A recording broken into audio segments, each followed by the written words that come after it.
ఆదికాండం 10వ అధ్యాయం 2వ లైన్. వారి వారి జాతుల ప్రకారము, వారి వారి భాషల ప్రకారము, వారి వారి వంశముల ప్రకారము ఆయా దేశముల్లో వారు వేరైపోయిరి. సముద్ర తీర ప్రాంతంలో ఉన్నవాళ్ళు, అమెరికా సముద్ర తీర ప్రాంతంలో ఉన్నవాళ్ళు వాళ్ళు కూడా ఫిషరీస్, వాళ్ళు కూడా ఫిషింగ్ చేస్తున్నారు, కానీ వాళ్ళు అమెరికన్స్ అయ్యారు. అలాగనమాట. జాతిని బట్టి, దేశాన్ని బట్టి, ప్రాంతాన్ని బట్టి. అలాగే మన దగ్గర ప్రపంచ దేశాల్లో వీళ్ళంతా మారిపోయారు అంటున్నాడు చూడండి. 2వ భాగంలో వారి వారి జాతుల ప్రకారము వీళ్ళంతా అదే వంశావళికి చెందిన యాఫెతు కుమారులు ఏనన్నా. వారి వారి జాతుల ప్రకారము, వారి వారి భాషల ప్రకారము, వారి వారి వంశముల ప్రకారము. అంటే యాఫెతు వంశావళిలో కూడా అనేక వంశాలు వచ్చాయని, అనేక వాళ్ళు జాతులుగా విడిపోయారని, తర్వాత భాషల ప్రకారం విడిపోయారని, వంశావళుల ప్రకారం విడిపోయారని, జనరేషన్ విడిపోవటం ఎస్టాబ్లిష్ అవ్వడం, అంటే బాగా పెరిగిపోవటం అనేది, పుట్టడం అనేది జరిగింది అక్కడ. అలా సముద్ర తీర ప్రాంతాల్లో, ప్రపంచ దేశాల్లో సముద్ర తీర ప్రాంతాల్లో ఉన్న వాళ్ళంతా ఆ విధంగా ఉన్నట్టుగా మనకు కనబడుతుంది అన్న. తర్వాత హాము కుమారులు కూషు, మిస్రాయిము, పూతు, కనాను అనువారు. ఇదిలాగ వీళ్ళు శరా, హవీలా, సప్తా, రాయమ్మ, సబ్దక అనువారు, రాయి కుమారులు. ఇదంతా కూడా వంశావులు. అలాగే కనాను ప్రథమ కుమారుడు 15వ వచనం వచ్చేసరికి, కనాను తన ప్రథమ కుమారుడికి సీదోను, హేతును, యెబూసీయులను. ఇది ఇంపార్టెంట్ ఏనా. వీళ్ళలో నుంచి ఎవరెవరు వచ్చారు అవి మాత్రం మీరు రాసుకుంటే సరిపోద్ది. 6వ వచనంలో హాము కుమారులు కూషు, మిస్రయీము, పూతు, కనాను వారు. కూషు కుమారులు శబా, హవిలా, సప్తా, రాయమా, సబ్దక అనువారు. రాయ కుమారులు దదాను అనువారు. కూషు నిమ్రోదుని కాను. ఈ నిమ్రోద్ అనేవాడు కొంచెం ఇంపార్టెంట్ ఉంది. నిమ్రోద్ అనే ఆయనకి ఎక్కువ ఇంపార్టెంట్ ఏంటంటే అతడు భూమి మీద పరాక్రమశాలి అయి ఉండుట ఆరంభించను. అది ఇంపార్టెంట్. అంటే అంతవరకు ఎవరు పరాక్రమవంతులు, ఎవరు పరాక్రమవంతులు కారు అనేది తెలీదు. ఎవరు వాళ్ళు చేపట్టినట్టు వృత్తిని బట్టి తినటం, జీవితాలు వాళ్ళు జాతులుగా పిలువబడటం. కానీ ఒక బలవంతుడు ఎప్పుడైతే వచ్చాడో, పరాక్రమవంతుడు వచ్చాడో, ఇంకక్కడి నుంచి వాళ్ళు లెక్క పెట్టడం మొదలుపెట్టి ప్రపంచంలో మొదటి పరాక్రమవంతుడు ఎవరైనా ఒకవేళ ప్రపంచం ఏం చెప్పుకున్నా బైబిల్ ప్రకారం మాత్రం నిమ్రోద్ అని మాత్రం మనం చెప్పాలి. ఇతని గురించి కొన్ని సందర్భాలు చెప్పాడు. అతను భూమి మీద పరాక్రమశాలి అయి ఉండుటకు ఆరంభించెను. అతడు యెహోవా ఎదుట పరాక్రమం గల వేటగాడు. దేవుని ఎదుట అంటున్నాడు. మళ్ళా అంటే పరాక్రమాలు చాలా ఉన్నాయి. చాలామందికి బలం ఉండొచ్చు, ఆ బలం దేవుని కొరకు ఉపయోగిస్తున్నాడా? చాలామందికి తెలివి ఉండొచ్చు, ఆ తెలివి దేవుని కొరకు ఉపయోగిస్తున్నాడా? ఏమండి, దేవుని కొరకు ఉపయోగపడనిది ఏదైనా అది దేవునికి అనవసరం. ఏమంటే మైకేల్ జాక్సన్ గడు మంచి డ్యాన్సర్ అండి ప్రపంచంలో, వెరీ గుడ్ టాలెంటెడ్ పర్సన్. కానీ వాడు దేవుని కొరకు ఏం ఉపయోగపడ్డాడు? దేవుని కొరకు ఉపయోగపడలేదు, కానీ ప్రపంచాన్ని పాడు చేయడానికి ఆ వ్యధవ డ్యాన్సుల ద్వారా, ఆ సెక్స్ డ్యాన్సుల ద్వారా అందరూ చెడిపోయారండి. నిజంగా అండి ఈరోజు ఈ కడుపుతో ఉన్నోళ్ళని, చిన్నపిల్లల్ని, కడుపు లేని వాళ్ళని, ముసలమ్మల్ని, వంటగదిలో ఉన్న వాళ్ళని తీసుకొచ్చి డ్యాన్స్ చేస్తున్నారు. చూసారు లేదా? ఈ టీవీ ఛానల్లో పోటీ పెరిగిపోయి ఇలాంటి వాళ్ళందరినీ తీసుకొచ్చి చేయిస్తున్నారు. సూపర్ మామ్స్ అట. అది గుడ్డేం కాదు, దరిద్రులు, ఇలా పేర్లు, ఇలా వాటాలు, చేత దరిద్రులు. అసలు ఏ డ్యాన్స్ మీరు చూడండి, ఆ సెక్స్ అనేది ఆ బిట్టు మీకు అర్థం చేసుకోండి. అసలు లేని డ్యాన్స్ ఉండదండి. ఆడు ముసలోడైనా, మొడగోడైనా, యవనంలో ఉన్న చిన్న బిడ్డ అయినా సరే. ఇది ప్రపంచానికి పరిచయం చేసిన ఒకే ఒక డాన్సర్ వాడు. ఆడు ఎంత పేరు ఉన్నదని మైకేల్ జాక్సన్ గాడికి. ఆడు చిన్నప్పుడు నీగ్రో కుటుంబంలో పుట్టినవాడు, ఏమీ లేనివాడు వాడు. కానీ ఒకరోజు వాడు ఆ డ్యాన్స్ ద్వారా ప్రపంచానికి మంచి డ్యాన్స్ నేర్పించాడని గుర్తిస్తున్నారు, కానీ మంచి బూతులు నేర్పించాడని ఎవడు అంటలేదండి. ఇది నేను ఎందుకు చెప్పానంటే, పరాక్రమం ఉండొచ్చు, తెలివితేటలు ఉండొచ్చు, గాయకుడు కావచ్చు, ఘంటసాల బతుకున్నంతకాలం క్రైస్తువులు వెళ్ళి బాబుకు పాడపాడంటే పాడపాడేవాడు కాదు. తెలుసా మీకు? వాడు బతికినంతకాలం పాటలు పాడమని పాప మన వాళ్ళు వెళ్ళేవారు ఆ రోజుల్లో. అటు బతుకున్నప్పుడు, ఘంటసాల బతుకున్నప్పుడు, బాబు మా దేవుడు పాటోడు పాడేవాడు కదండి. అంటే అంత అంటరాని వాడిగా క్రైస్తవులు చూసేవాడు వాడు. అంటే అసలు క్రైస్తవులు అనగానే సమాజంలో మాలా మాదిగోళ్ళనే కదండి వాళ్ళ ఉద్దేశం. క్రైస్తవులు అనగానే మాలా మాదిగోళ్ళలు, కులం తక్కువ వాళ్ళంతా ఇందులో చేరిపోతారు అని. క్రైస్తవులు అని చెప్తే మీకు ఇల్లది ఇవ్వరు, అందుకే మాలోళ్ళు మాదిగోళ్ళ.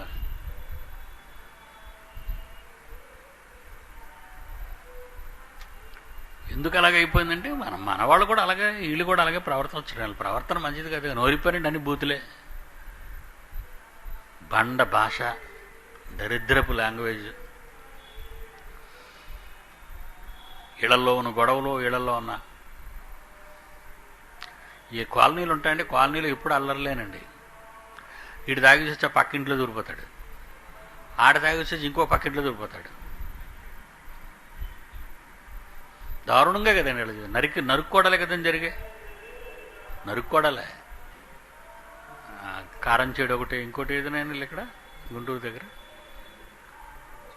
చుండూరు ఒకటి నరికేయటమే. మొక్కలుగా తగ్గొట్టి గోను సంచుల్లో కట్టి కాలంలో భరిస్తారు. అగ్ర కులాల వాళ్ళకి వీళ్ళకి మధ్య గొడవ అయినప్పుడు.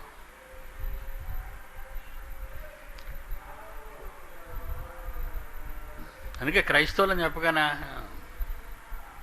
అందుకే అగ్ర కులాలలో మారినా, క్రైస్తవుల్లో మారినా వాళ్ళు ఆ రెడ్డి, చౌదరి, పట్నాయక్ అని పేర్లు పెట్టుకుంటారు. పేరు ఒకళ్ళు మార్చుకున్నా వాళ్ళ పేరు మోజెస్ చౌదరి. అలాగా క్రైస్తవులైనా సరే వాళ్ళ కులం అంటే మమ్మల్ని మాలో మాదిగోలు అనుకోకండి అని.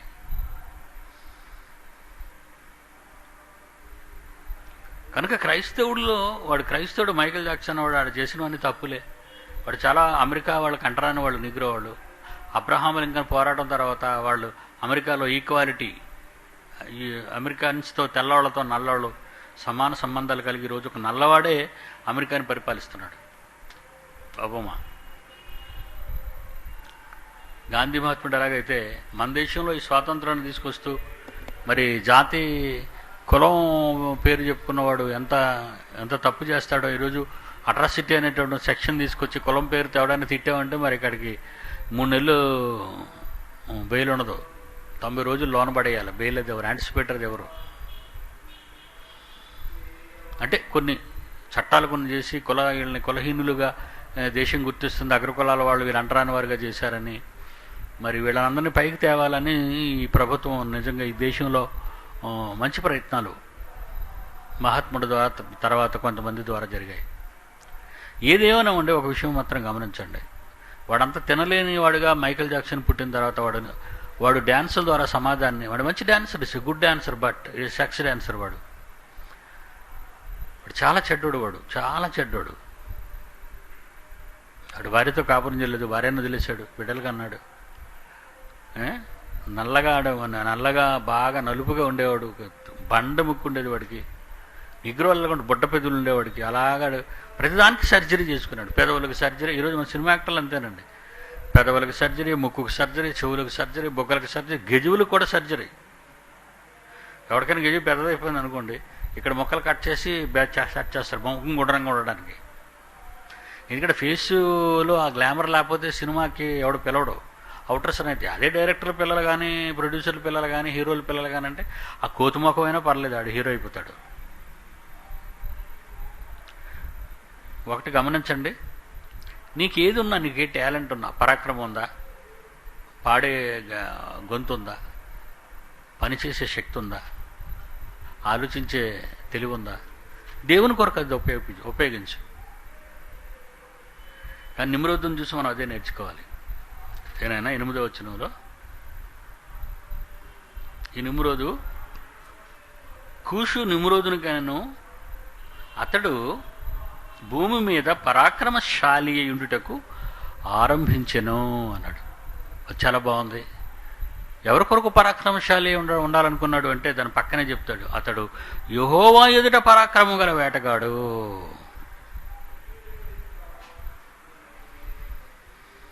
కనుక నిమ్రోదు జీవితంలో మనం ఏం నేర్చుకుంటామంటే నీకు ఏ టాలెంట్ ఉన్నా నువ్వు బాగా పాడగలవా, నువ్వు బాగా వ్రాయగలవా? మరి మన యూనివర్సిటీలో నుంచి మన ఎవడు ఏం పేరు అప్పారావు కొడుకు పేరు, నీ పేరు ఏం పేరు? శివరాం. ఏంటి మన హాస్పిటల్లో పడిన కానీ పేర్లు మర్చిపోతాను అందరూ. కానీ నెర్వస్ ప్రాబ్లం వచ్చింది. ఏం పేరు అన్నావు? శివరాం యూనివర్సిటీ ఫస్ట్ వచ్చారు. సో వండర్ఫుల్ కదండి. పేపర్ అనేది ఎంత కష్టంగా ఇచ్చానో తెలుసండి. పేపరు చాలా కష్టంగా ఇచ్చాను, ప్రశ్న అర్థం కాదు. అలాంటి పేపర్ను వాడు ఏం కాకుండా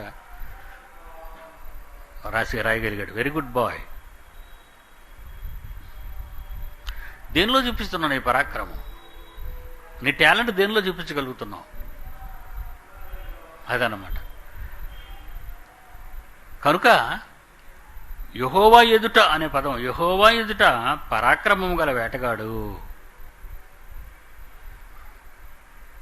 ఈ పరాక్రమంతో ఏం చేసి ఉంటాడు? వేటాడాడు. ఎవరిని వేటాడాడు? ఆహారం కొరకు జంతువులను వేటాడవచ్చు, ప్రజలను కాపాడడానికి జంతువులు తరిమి కొట్టవచ్చు, చంపేయచ్చు. ఏమండి? రకరకాలుగా.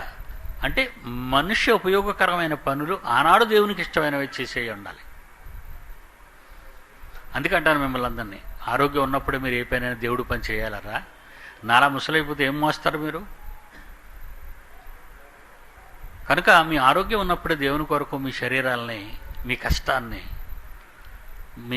మీకున్న బలాన్ని దేవునికి ఇవ్వాలి. అందుకే సజీవ యాగముగా అంటాడు. ఎంతోమంది కళాకారులు ఉన్నారు మన దగ్గర, ఆర్ట్ వేసేవాడు ఉన్నారు. మరి ఇంకా కళలో ఆడవాళ్ళలో ఒక మంచి కళ ఉంటుందండి. ఓర్పు అనేది ఉంటుంది, సహనం అనేది ఉంటుంది. విసుగులేని, విరామము లేని పని చేస్తారండి వాళ్ళు. ఆడవాళ్ళు ఆ టాలెంట్ మన మగాళ్ళలో ఉండదండి అది. ఇప్పుడు సకరాత్రుడు మన పిల్లోడే, మనమే కన్నాం. ఆడు ఏడిచాడనుకో, వీళ్ళు ఎగడవు. అమ్మాయి చూడవే ఆడు గొడవ పెడుతున్నాడు. పాపం మనం లేకపోయినా అమ్మాయి లెగుస్తుంది. ఎందుకంటే ఆ స్త్రీమూర్తికు దేవుడిచ్చినటువంటి ఆ ఓపిక, ఆ సహనం, ఆ ఓర్పు, ఆ తల్లి అనగానే మనలో కనిపిస్తుంది. ఆ ఓర్పు మీ బిడ్డల ఏళ్ళ కాకుండా, మీ బిడ్డలు చూపించకుండా నేను అన్నాం, దేవుని ఏళ్ళ కూడా మీరు చూపించగలుగుతున్నారా? లేదా ఇంటి దగ్గర సోమరితనంగా ఏమైనా ఉండిపోతున్నారా? ఇంటి దగ్గర ఈ మధ్యన స్టీల్ ప్లాంట్లో ఒక ఆవిడ ఉండిపోతుంది, పేరు చెప్పను, తర్వాత బయట పెడతాను, మళ్ళీ సరిదిద్దుకోపోతే. ఒక ఆవిడ మరీ దొంగ వేషాలు వేసుకుని ఉండిపోతుంది, ఏ పని చేయకుండా. వద్దు. ఏమండి? ఆ పని చేయకండి. దేవుడు ఇప్పుడే కదా నీకు ఆరోగ్యం ఇచ్చాడు. ఇప్పుడు చేయకపోతే ఎప్పుడు చేస్తావు? ముసలం అయిపోయి చేస్తావా? ఆడవాళ్ళు 5వ తారీఖున రావద్దండి, 9వ తారీఖు వినాయక చవితి రోజున రండి. ఎందుకంటే ఆటోలు తిరుగుతాయి, బస్సులు తిరుగుతాయి అనుకుంటాను. మీరు రావడానికి బాగుంటుంది కనుక పని చేయడానికి, భోజనం చేయడానికి కూడా. భోజనం ఉంది కదా అని అందరూ చేయకండి, ఎప్పుడు వచ్చి కష్టపడే వాళ్ళు మాత్రమే రండి. ఏమండి? 9వ తారీఖు వినాయక చవితి ఆ రోజు. 5వ తారీఖున ఎందుకంటే ఇప్పుడు మా ఇంట్లో మగాళ్ళు అంటున్నారు 2 పూట్ల మేము ఎందుకు పంపుతామండి, ఒక పూట అయితే పంపగలం, వారం రోజుల్లో ఒక రోజు అయితే పంపగలం, కానీ ఒక వారంలో 2 రోజులు.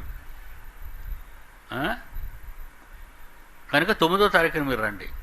5వ తారీఖున మీకు ఇవ్వాల్సిన భోజనాలు మేము 9వ తారీఖు వరకు భద్రపరుస్తాం. 5వ తారీఖున ఎందుకు రమ్మన్నా ప్రసన్నబాబు బర్త్డే కనుక ఆ రోజు మిమ్మల్ని అందరినీ ప్రేమించి మంచి భోజనం పెట్టాలి అనుకున్నాం. ఎందుకంటే మీరు పిల్లల కోసం కష్టపడి. ఏమంటే మన ఆడవాళ్ళలో ఒకరిద్దరు ఉన్నారండి, వాళ్ళు ఎంత గొప్ప వాళ్ళంటే, ఎప్పటి నుంచో స్టాక్ అయిపోయిన సెమినార్ తర్వాత మన బాత్రూమ్లన్నీ క్లోజ్ చేసేస్తామండి, ఎవరు పడతాలో వాడకుండా. మధ్యలో ఒకసారి ఓపెన్ చేసి క్లీన్ చేస్తామండి. అప్పుడు ఒక ఆవిడతో వాంతులు చేసేసుకుందండి అక్కడ, అంత భయంకరమైన స్మెల్. ఆ తల్లికి నా నమస్కారాలు, పేరు చెప్పను. మంచిదండి, దేవుని కొరకు మీకు టాలెంట్, మీకు దేవుడు ఇచ్చినటువంటి టాలెంట్ని బట్టి మీరు దేవుని కొరకు సేవ చేయండి. దేవుడు మెచ్చుకుంటాడు. దేవుడు అన్నమాట ఏంటంటే, నా పట్ల ఏం చేసినా నేను మర్చే దేవుడిని కాదన్నాడు. నేనే గుర్తుంచుకున్నాను ఆవిడ కప్పుకోదాని కింద సంవత్సరం. మరి దేవుడు గుర్తుంచుకోడా? ఏనన్నా? కనుక నిమ్రోదు గురించి మనం ఏం నేర్చుకోవాలంటే, అతడు పరాక్రమవంతుడు, ఆ పరాక్రమాన్ని యెహోవా ఎదుట పరాక్రమము గల వేటగాడు కాబట్టి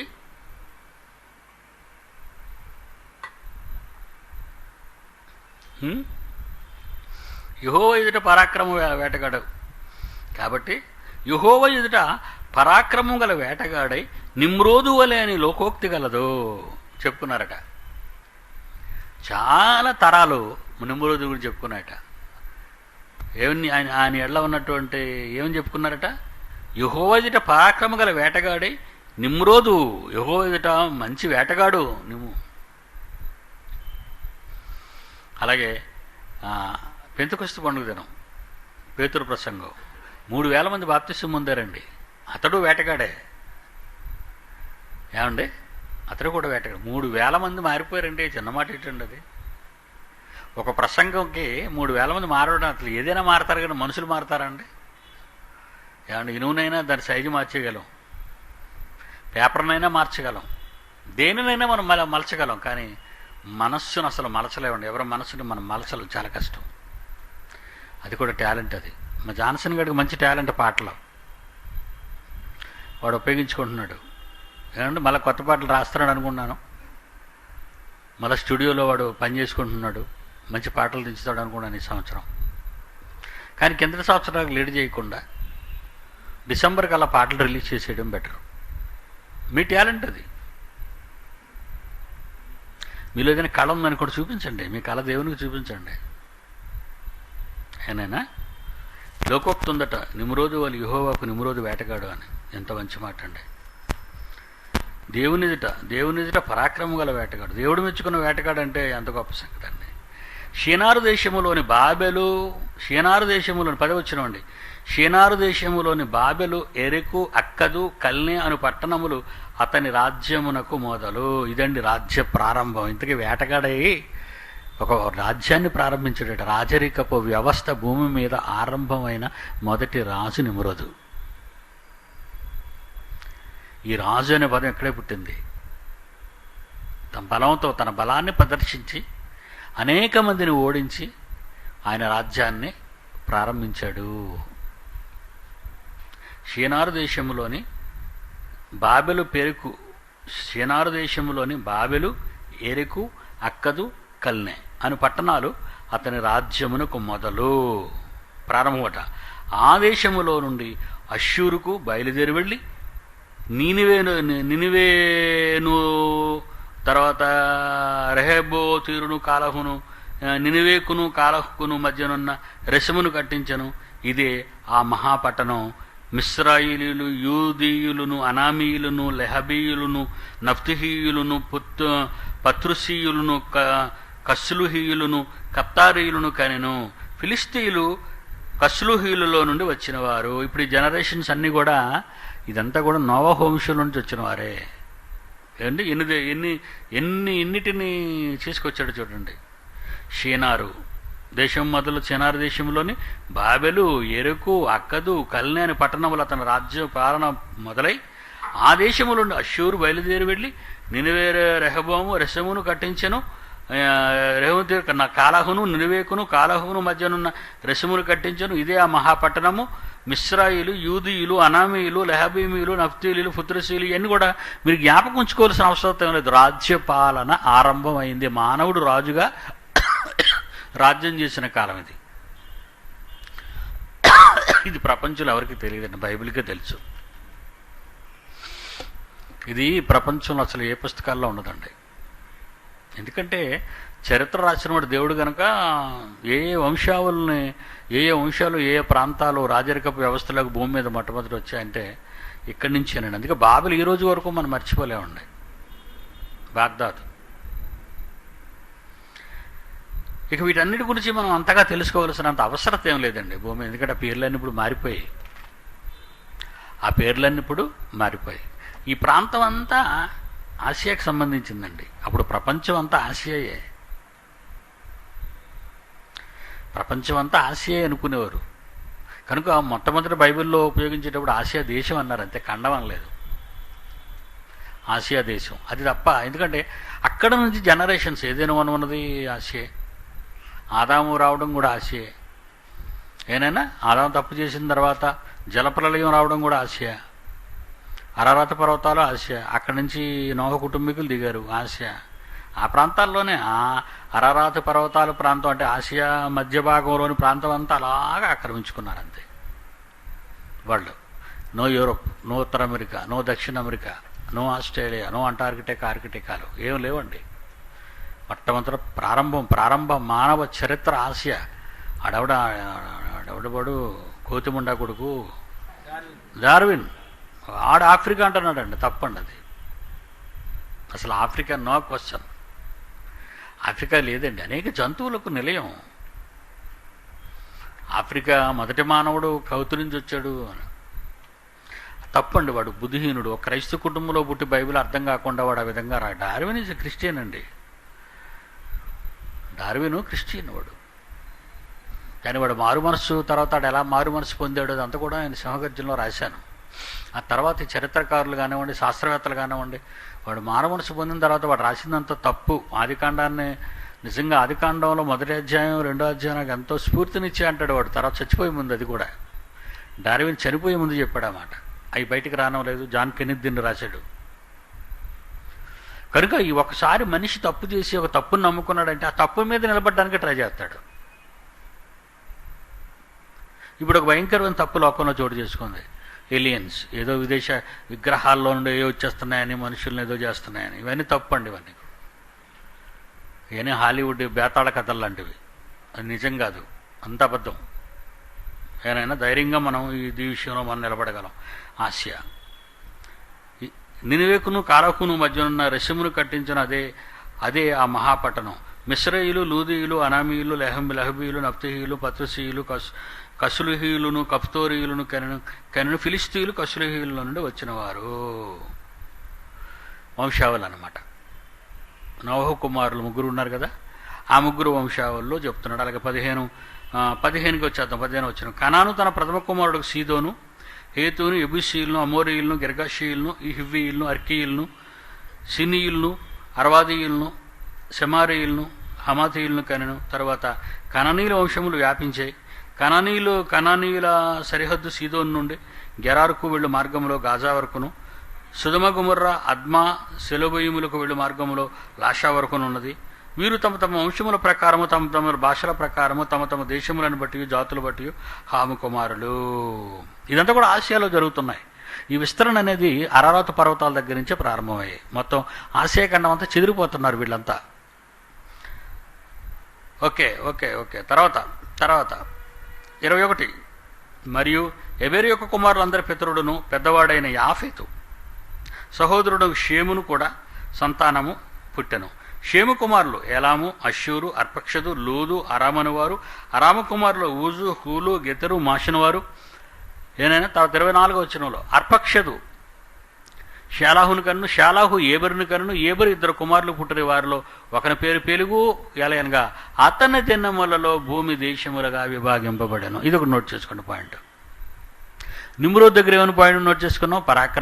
పరాక్రమశాలుడై తన ప్రభావాన్ని, తన పరాక్రమాన్ని, యుద్ధ నైపుణ్యతను అనేక జనాంగాలని ఓడించి వాడు మరి అనేక చోట తన దేశాన్ని విస్తరింపజేసి పరిపాలించాడు.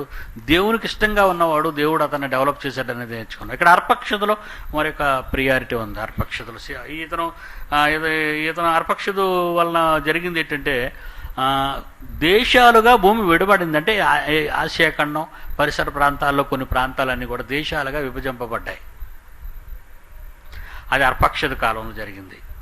24వ వచనంలో అర్పక్షదు షాలాహును కనెను, షాలాహు ఏబెరును కనెను. ఏబెరు 2 కుమారులు పుట్టిన వారిలో ఒకని పేరు పెలుగు ఎలయనగా అతని దినములలో, పెలుగు అనే అతని దినములలో భూమి దేశములుగా విభాగింపబడను. అతడు సహోదరుని పేరు యోక్తాను, అల్బోదాదును, షెలవును, అస్మరవేతును, ఎరహును, హాదోరుమును, ఊజాలను, దిక్లాను, ఓబాల్ను, అబీయులను, షేబను, ఓఫీరును, హబీలాను, యోబాలను కనెను. వీరందరూ యోక్తాను కుమారులు. మేషా నుండి సపారాకు వెళ్ళే మార్గంలోని తూర్పు కొండల వారి నివాస స్థలము. వీరు తమ తమ వంశముల ప్రకారము, తమ తమ జాతుల భాషల ప్రకారము, తమ తమ దేశములను బట్టి, తమ తమ జాతులను బట్టి షేము కుమారులు. వారి జనములలో వారి వారి సంతతుల ప్రకారము నోవహు కుమారుల వంశావళులు ఇవే.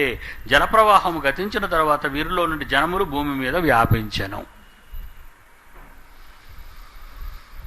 పెలుగు కాలంలో, అర్పక్షత కుమారులకు పెలుగు కాలంలో దేశాలుగా ఈ భూభాగం విభజింపబడింది. అది ఆసియా ప్రాంతమేనండి. ఆసియా నుంచి దాటెళ్ళకండి, ఇదంతా ఆసియాలో జరిగిందే. No Europe, no Africa. నిజంగా మొదటి వంశావళి ఆసియా ఖండంలోనే ప్రారంభమైందంటే ఈ మనుషులందరూ ఆసియా ఖండంలో పుట్టిన వాళ్ళేనండి. వీళ్ళప్పుడు చెదిరిపోయారు. ఎందుకంటే దేవుని కోరిక మేరకు ప్రపంచం అంతా నిండించమన్నాడు ఆయన. ఆ నిండించింది భూభాగాలన్నీ అరణ్యాలుగా ఎప్పుడో ప్రారంభంలో చేశాడు ఆయన. మనం అక్కడికి వెళ్ళాలి, అనుభవించాలని. కనుక మానవ వనరులు లేని దేశాలు ఏమీ లేవండి. ఈరోజు అమెరికా నుంచి అలస్కా వరకు ప్రపంచ పటాన్ని చూస్తే ఏ దేశంలో ఏమీ లేకుండా లేవండి. అన్నీ ఉన్నాయండి. అన్ని దేశాల్లో అన్నీ ఉన్నాయి, అన్నీ. కొన్ని తప్ప. ఎందుకంటే మనుషుల మధ్య ప్రేమ స్నేహ బంధాలు రావాలంటే అక్కడ నువ్వు మనం తెచ్చుకోవాలి, మనం వాళ్ళకి ఇవ్వాలి. కనుక కొన్నిటిని ఇలా విభజించాడు ఆయన, ఒక చోట ఉన్నది మరొక చోట లేకుండా. ఎందుకంటే లేకపోతే మాకు అన్నీ ఉన్నాయి, మాకు ఇంకోటి సంబంధం నువ్వు మాకు లెక్క అనే పరిస్థితికి రాకుండా మనుషులందరూ ఒక బాట మీద ఉండాలి. ఒక్కని పిల్లలే వీళ్ళంతా నోవహు కుమారులు అని. ఏనైనా మరి ఈరోజు నిజంగా ఒక పరిస్థితి మనం ఆలోచిస్తే ఆసియాలోనే మరి భయంకరమైన పరిస్థితులు కూడా ఆసియాలోనే ఏర్పడుతున్నాయండి. ఆసియాలో ఎందుకంటే సద్దాం వలన బయలాజికల్ వెపన్స్ రావటం, కనుక సద్దాంని మట్టు పెట్టాలని అమెరికా తపన పడ్డం, సద్దాంని చంపేయటం. తీరా అక్కడికి వెళ్ళేసరికి బయలాజికల్ బాంబులు లేవు. కానీ ఈరోజు సిరియా బయలాజికల్ అది కూడా ఆసియానండి. మీరు మళ్ళీ ఇదేదో మీరు అనుకోకండి, ఇది కూడా సిరియా కూడా ఆసియా. ఏమంటే వాడేమో ఈ బయలాజికల్ సెకండ్ వరల్డ్ వార్లో వాడినటువంటి ఈ భయంకరమైన మారణాయుధాలు ఇప్పుడు వాడాడు సిరియాలో. చాలామంది ఉంటుండగానే అలాగా గాలి పీల్చడం, పడిపోవడం. అలాంటి వాయువులు మీకు స్టీల్ ప్లాంట్లో ఉన్నాయి, వాళ్ళు అడిగితే చెప్తారు. అవి కొన్ని ఇనుము కరిగించడానికి, దాన్ని పరిశుభ్రపరచడానికి ఇలాంటి కొన్ని రసాయనాలు వాళ్ళు వాడుకుంటుంటారు. అవి మానవాళికి ప్రమాదకరమైనవి. ఇప్పుడు ఇనుము కరిగిపోద్ది, నీరులో కరుగుతుండదు ఎర్రగా. దాని దగ్గరికి వెళ్ళి నువ్వు చేతితో ముట్టుకుంటానంటే అది నీకు ప్రమాదం. అది నీ కొరకే కదా. అది మరి ఒక రాడ్డుగా రావాలన్నా, ఒక ఇన్గార్డుగా రావాలన్నా, ఒక స్ట్రక్చరర్గా రావాలన్నా, ఒక యాంగులర్గా రావాలన్నా మరి ఆ రసాయనాలు వాడితే కానీ అవి నీకు అనుకూలంగా మరి అవన్నీ వాడేసి ఈ స్ట్రక్చర్ అంత పెద్ద భవనాన్ని మనం నిర్మించాం. కనుక రసాయనాలు మానవ కళ్యాణానికి ఉపయోగించాలి కానీ మానవ నాశనానికి ఉపయోగించకూడదు. ఆ ప్రయత్నంలో మరి గవర్నమెంట్ ఆఫ్ సిరియా ప్రజల మీద ప్రయోగించింది, తన ప్రజల మీదే ప్రయోగించింది. ఎంత కర్కశంగా అంటే ఎక్కడ పెరిగిందో మళ్ళీ అక్కడే వినాశనం అనేది ఆరంభమైంది. ఎక్కడ జలప్రలయం వచ్చి మనుషులు కాపాడబడ్డారు కానీ 8 మంది, అక్కడ మళ్ళీ జలప్రలయం పోయిన తర్వాత మనుషులు పాడైపోవడం నోవహు నుంచి మనం చూస్తున్నాం. మళ్ళీ ఇప్పుడు ఆసియాలోనండి ఏ దరిద్రం రావాలన్నా ఆసియాలోనే రావాలండి. ఇది యూరప్ ఖండానికి, అమెరికాకి, ఈ దేశాలన్నిటికీ ఖండాలకు ఈరోజు అది బయటికి వెళ్ళింది. ఈరోజు మెడిటేరియన్ సీ, మధ్యధరా సముద్రం, అటు ఆఫ్రికా ఖండాన్ని, అటు యూరోప్ ఖండాన్ని, ఇటు ఆసియా ఖండాన్ని కలిపేదండి మధ్యధరా సముద్రం. అంటే 3 ఖండాలను కలిపింది. ధర అంటే భూమి, మధ్యధర 3 భూములు కలిపినటువంటి, 3 ఖండాలను కలిపినటువంటి మధ్యలో ఉన్నటువంటి సముద్రం మెడిటేరియన్ సీ, మధ్యధరా సముద్రం. దీని మీద పౌలు ప్రయాణాలు చేసిన రోజులు అవి. దేవుని కొరకు ప్రయాణం చేశాడు ఆయన. నిజంగా అక్కడే ఇజ్రాయేల్ ప్రారంభం, యేసు పుట్టడం. ఏమండి, ఆదాము పుట్టడం ఆసియాలోనే, నోవహు పుట్టడం ఆసియాలోనే, జలప్రళయం ఆసియాలో ఉన్నప్పుడే వచ్చింది. ఏమంటే ఇవన్నీ కూడా అనకూడదు కానీ నెక్స్ట్ జరగబోయేది అగ్నిగంధకాలు, సుధుమ గుమ్మరాల మీద కూడా, అది కూడా ఆసియాలోదే.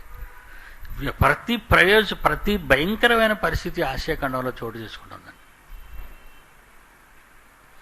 చాలా దారుణంగా ఈరోజు ఆసియా చెడిపోతుంది మళ్ళా. ఎందుకంటే ఎక్కడ విజ్ఞానం పుట్టిందో అక్కడే అజ్ఞానం అనేది కూడా బయలుదేరింది. ఈరోజు మనకి భయంకరమైనటువంటి యుద్ధం పెనుముప్పు. ఎందుకంటే మధ్యధరా సముద్రం నిండా ఓడలు, యుద్ధ నౌకలు, విమానాలు అన్నీ రెడీగా ఉన్నాయండి. ఇప్పుడు జనరల్ మీటింగ్ వియన్నాలో జరుగుతుంది, యునైటెడ్ భద్రతా మండలిలో. మరి యుద్ధం చేయకూడదు అనుకుంటున్నారు. ఎందుకంటే ఇప్పుడు ఉపయోగించేవి ఆటమిక్ హైడ్రోజన్ బాంబులు కావు, బయలాజికల్ వెపన్స్ బాంబులు. అదేం చేయదు, ఖండాంతర క్షిపణి అంటాడు. ఆసియాలో విడిచిపెడితే యూరోప్లో పడుతుంది. యూరోప్లో ఏం చెప్పదు, అది బిల్డింగ్ని కూడా పాడు చేయదు. ఆ గాలి మీ కిటికీల గుండా వచ్చిందంటే మీరు మంచాల మీద అలాగా చచ్చిపోతారు అంతే. రక్షించండి అని అనలేరు, మీరు లేవలేరు, నడవలేరు, కళ్ళు కూడా ఇప్పలేరు. ఆ విషవాయువులు మీ ముక్కులోకి వెళ్ళగానే మీ ఊపిరితిత్తుల సిస్టమ్ అంతా కూడా బ్లాస్ట్, పాడైపోద్దండి, ఆగిపోద్ది, స్తంభించిపోద్ది. ఇజ్రాయెల్ అమెరికాకు ఒకటే చెప్పింది, బాబు నువ్వు యుద్ధానికి సిద్ధపడుతున్నావు, పక్కన సిరియా పక్కన ఉన్నది మేమే, ముందు మా మీద వేసేస్తారు వీళ్ళు. సిరియా అంటే వాళ్ళు ఎవరు? ఇస్లాం వాళ్ళు. ఏమంటే ఇప్పుడు రెండు తగాదాలు కదా ఇప్పుడు మన మధ్యన, ఇస్రాయేల్ ఇస్లామీలు. అసలు వాడు ఆగర్భ శత్రువులుగా మారిపోయారు. ప్రపంచ చరిత్రలో ఆగర్భ శత్రువులు ఎవరంటే వాళ్ళేనండి. పాకిస్తాన్ ఇండియా కాదండి, అమెరికా కొరియా కాదండి. ప్రపంచ చరిత్రలో కానివ్వండి, బైబిల్ చెప్పిన మహాజ్ఞాన చరిత్రలో కానివ్వండి, రెండు తెగల మధ్య పోరాటం ఆరంభం నుండి ఉంది. అబ్రహాం దగ్గర నుంచి అతడే. ఒకటి ఇస్మాయిల్ సంతతి ఇస్లాం, రెండు ఇస్రాయేల్ ఇస్సాక్ కుమార్లు. అమెరికాతో మొరపెట్టుకుంటుంది ఇస్రాయేల్, వద్దు నువ్వు కానీ పొరపాటును ఏమైనా పొరపాటు మన యుద్ధం ప్రారంభించావంటే ముందు బయలాజికల్ బాంబులు మా మధ్య వేస్తారు, మేమే చచ్చిపోతాం. ఆస్ట్రేలియా దేశస్తులు సిరియాలో ఉన్నారండి. సిరియాలో ఉన్న వాళ్ళందరికీ ఆస్ట్రేలియా ప్రధాని ఒకటే చెప్తున్నాడు, మీరంతా మేము మోటాములు సర్దుకొని ఆస్ట్రేలియాకి వచ్చామన్నాడు.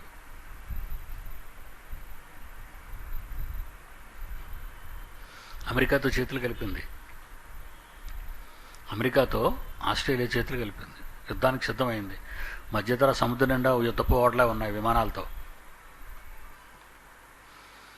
మనం ఇక్కడ ఎంత హ్యాపీగా ఉన్నాం. హ్యాపీగా లేరు మీరు? మీకేం భయం? బస్సు తిరగలేదని బాధ తప్ప మనకి ఇంకేం బాధ ఉంది? 100 రూపాయలు కేజీ అని ఉల్లిపాయలు పర్వాలేదు, ఇది పెద్ద సమస్య కాదు. కానీ ఆ పై విపత్తు చూస్తుంటే చాలా భయం అండి. అందులో ఈ మధ్య ఇవి మీడియా అంతా కూడా 24 గంటలు రోడ్డు మీద వంటలు, రోడ్డు మీద డ్యాన్సులు చూపిస్తున్నారు తప్ప బయట ఏం జరుగుతుందో అసలు మనకి వీళ్ళు చెప్పటం లేదండి. అది BBC CNN చూస్తే మీకు తెలుస్తుంది. అస్సలు బాగోలేదు ప్రపంచ స్థితి. అందరూ ప్రార్థనలో ఉన్నారు ప్రపంచ దేశాలన్నీ. ఏ రోజు పేలుతాయో తెలీదు. సడన్గా ఎవరి కోపం వచ్చినా అయిపోద్దండి. ఎప్పటికీ అమెరికాకి రష్యాకి పడదు, ఎప్పటికీ చైనాకి అమెరికాకి పడదు, ఇప్పటికీ గల్ఫ్ దేశాలకి అమెరికాకి పడదు. అందరికీ శత్రువు అయిపోయిందండి అమెరికా. ఇజ్రాయేలీల వలన అందరికీ శత్రువు అయిపోయింది. నేను చదువుకునే ఆ రోజుల్లో పాకిస్తానుడు గాజీని ప్రయోగించాడండి. ఈస్టర్న్ నేవల్ కమాండ్ దీన్ని బ్లాస్ట్ చేసేయమని. ఆడ అరేబియా సముద్రం నుంచి వచ్చిందండి. పాకిస్తాన్ అంటే మరి అరబ్ జలాలు కదండి, అరేబియా సముద్రం నుంచి వచ్చి శ్రీలంకను చుట్టుకొని ఏమండి ఇలాగే బంగాళాఖాతంలోకి వచ్చింది. బంగాళాఖాతంలో విశాఖపట్నం కూడా వచ్చిందండి.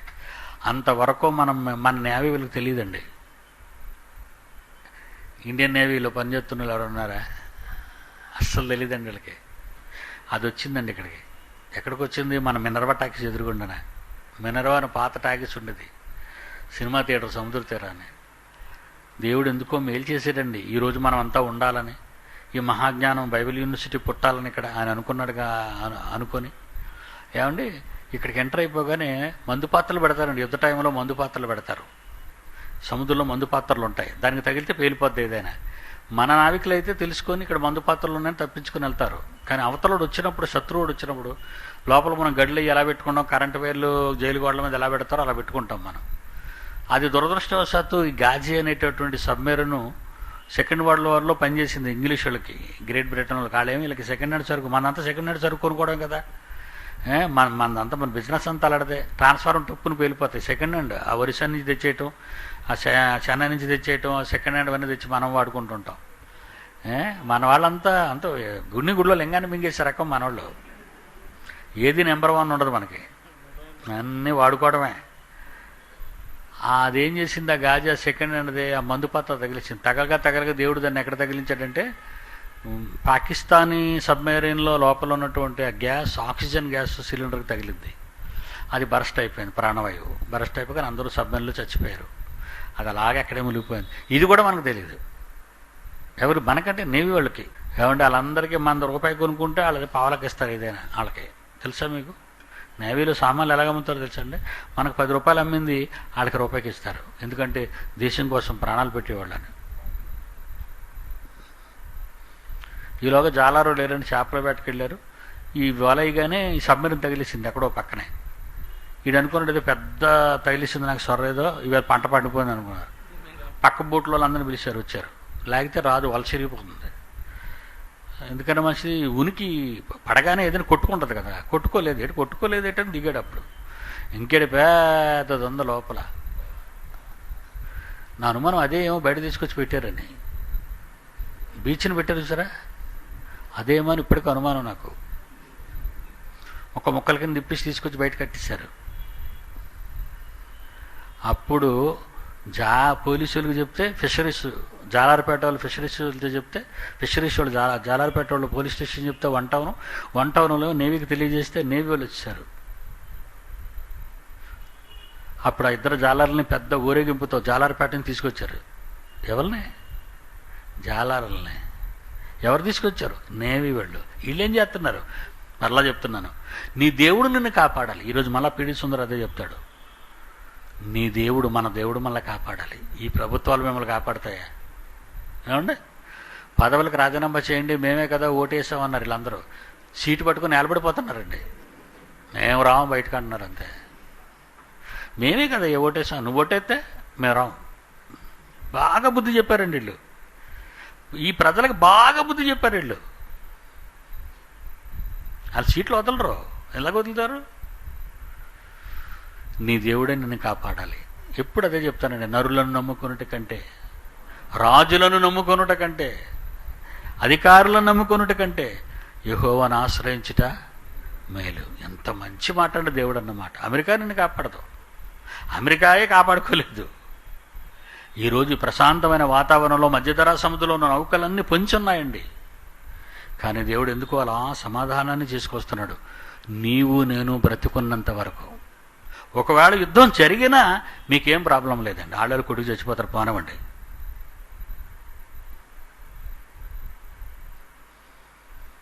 దేవుడు గుర్తించుకోవాలి. దేవుడు యెహోవా పరాక్రమవంతుడిని గుర్తించాడు నిమ్రోదుని. ఒక పురుషుడు చరిత్రలో పుట్టిన ఒకని పేరులో ఏం జరిగింది? పెలుగని ఆయన పుట్టాడు. ఆయన పుట్టేటప్పటికి ప్రపంచం దేశాలుగా ముక్కలైంది అన్నాడు. చరిత్ర పురుషుడు నువ్వు, నీ పేరులో చరిత్ర ఉంది. ఇప్పుడు నేను ఇది ఎందుకు చెప్తున్నానంటే, మీరు పేరు పెట్టుకున్నారు, అమ్మా నాన్న ద్వారా భూమి మీదకి వచ్చారు, మీ పేరులో ఉన్న చరిత్ర ఏముందో చెప్పండి. కనుక మీ పేరుని బట్టి మీరు చరిత్ర సృష్టించండి. ఒక నిమ్రోదును చూడండి, ఒక అర్పక్షితను చూడండి, ఒక పెలుగును చూడండి. మీ పేరులో ఒక చరిత్ర సృష్టించండి. గుర్తుంచుకోవాలి, లోకం గుర్తుంచుకోవాలి. నీ పేరును లోకం గుర్తించాలి. పీడి సుందరరావా, సూపర్ రా అనాలంతే. మగాడా, ఆయనేరా క్రైస్తవుల్లో అనాలి. నీ పేరులో చరిత్ర సృష్టించు, దేవుడు గుర్తించే వ్యక్తివిగా. నువ్వు ఆడదానమైన మగవాడమైనా దేవుని కొరకు బ్రతుకు, దేవుని కోసం బ్రతకాలి. కష్టపడతావా? దేవుడు గుర్తించాలి. నేను మనుషులు గుర్తించినా గుర్తించకపోయినా డోంట్ కేర్. నీకు ఆస్కారు ఓబులు ఇవ్వనవసరం లేదు. పరలోకమందులో నీ తండ్రి నిన్ను గుర్తించాలి. ఈ భూమి ఉన్నంతకాలమే మనుషులకు నువ్వు గుర్తుంటావు, కానీ విశ్వ నాశనమైన దేవుడు గుర్తుంటావు. ఓకేనా? అందరికీ సెలవు.